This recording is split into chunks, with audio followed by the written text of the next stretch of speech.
Hey Hygienist, welcome back to my channel for another video. If you are new here, welcome to the channel. I'm Kalesha and I am a registered dental hygienist. Be sure to hit that subscribe button to become a part of our community and to contribute to the growth of this channel. So in today's video, I want to talk about things you should look for on your hunt for a job as a dental hygienist. Now this video is for you if you are a recent graduate or if you are currently employed as a dental hygienist and you don't like where you are currently and you want a new job. But before we get into today's video, I want to congratulate the class of 2021.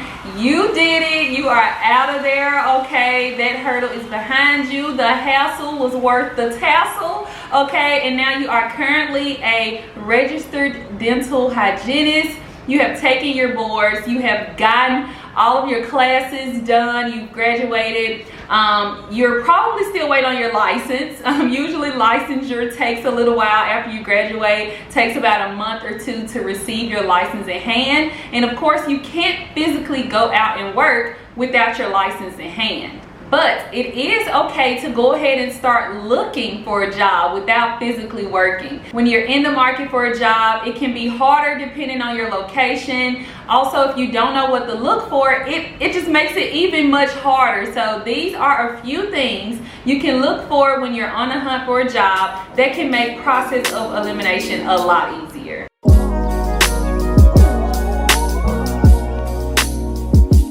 The first and most obvious thing to look for when you're searching for a job is the location of which you want to work. You want to take into consideration your commute. How's it going to be in the morning with traffic to think about?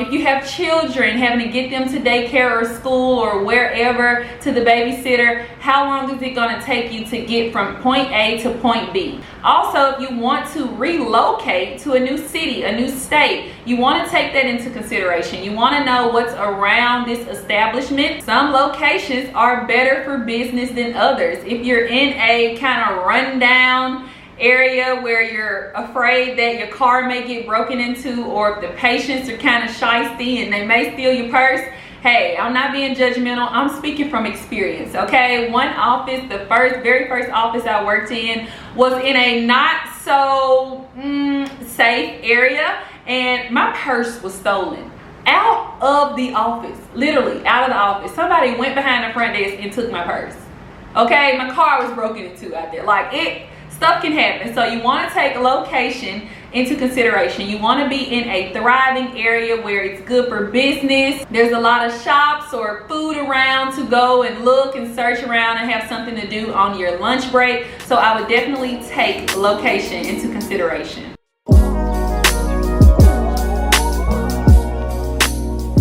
So once you have your location down pat and you have a couple offices that you're looking into, you want to go ahead and start looking into this office history. Now, under this umbrella of history is a large variety of things you want to look into. The first thing underneath this umbrella is going to be staff, personalities, and overhead. You want to know the type of people you are working with. You don't want to find yourself in a toxic work environment, okay? You're going to be here often. You're going to be here every week, if not every day of every week. So you want to work with people that work as a team, people that get along, people that have the same mission and goal in mind. You don't want to work with people that's going to stress you out, okay, that you dislike. You know, now there may be one or two in the mix that they just ain't your type of person, and I get that. But overall, you want the team to act as a team. So you want to know the type of personalities the staff has.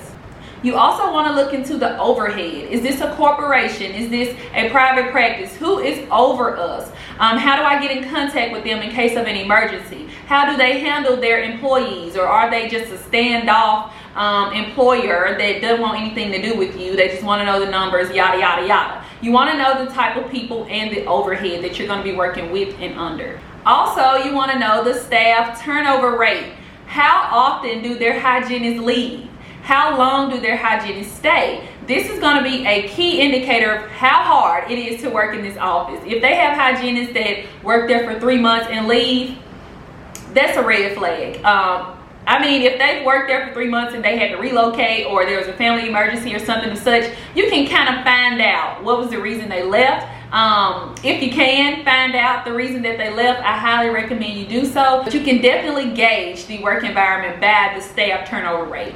If a hygienist has been there prior to you for 15, 16 years and she retired, that's probably a great place to work because she was comfortable in her work environment to stay in the same environment for 15 to 16 years. So I highly recommend you do some digging and find out the staff turnover rate. You also want to take into consideration whether this is a new establishment or an old establishment. The reason I say that is for a variety of reasons. One, if it's a pretty new establishment, your hours and pay may be affected, as well as the type of equipment and tools that they have available to you. If they're newer, they probably don't have a great or huge client base, so your hours will be affected and possibly your pay. If it's a fairly old establishment, they have a great recall system with patients in and out. You don't have to go out, search, call, and find your own patients often. You'll also go in knowing your set hours, your set rate, and what's expected of you.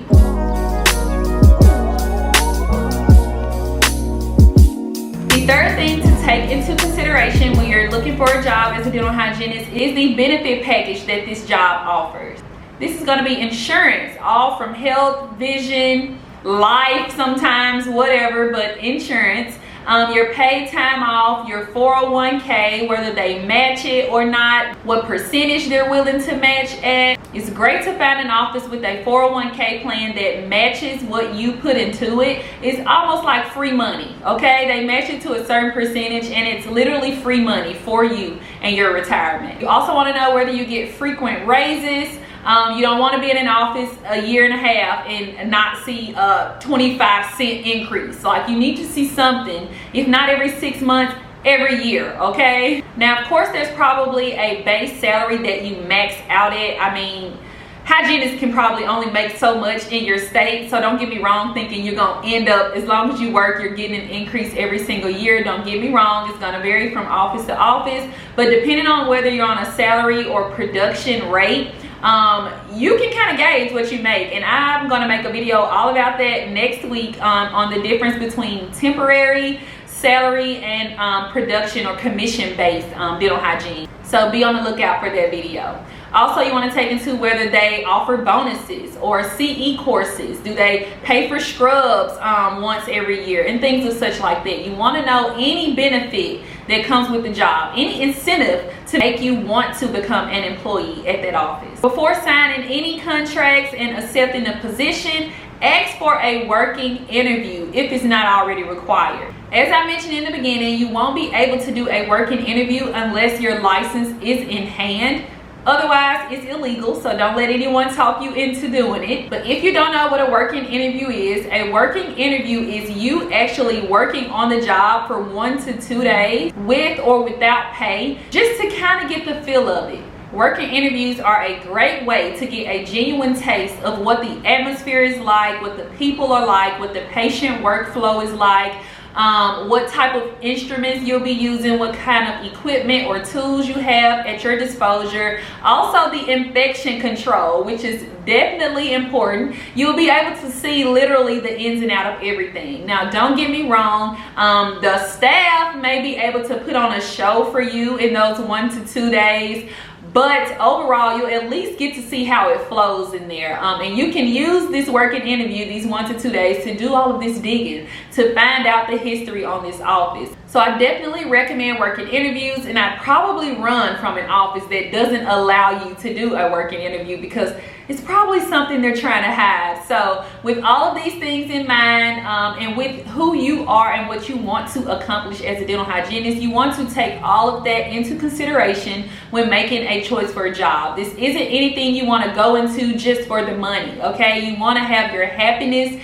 and your well-being in mind, and you have to look at the bigger picture instead of just the dollar sign that they're offering, okay? So that concludes today's video on the few things you should look for when searching for a job. Congratulations again to the class of 2021. Be sure to comment down below anything I can help you all with, any videos that you may find helpful. Always reach out to me. A lot of you reach out to me on my Instagram. I'm always in my DMs answering questions.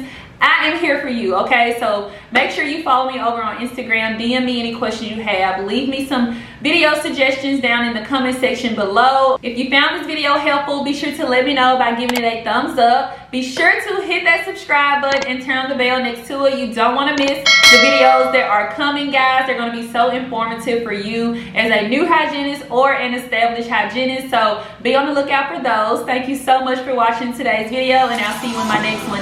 Bye, hygienists.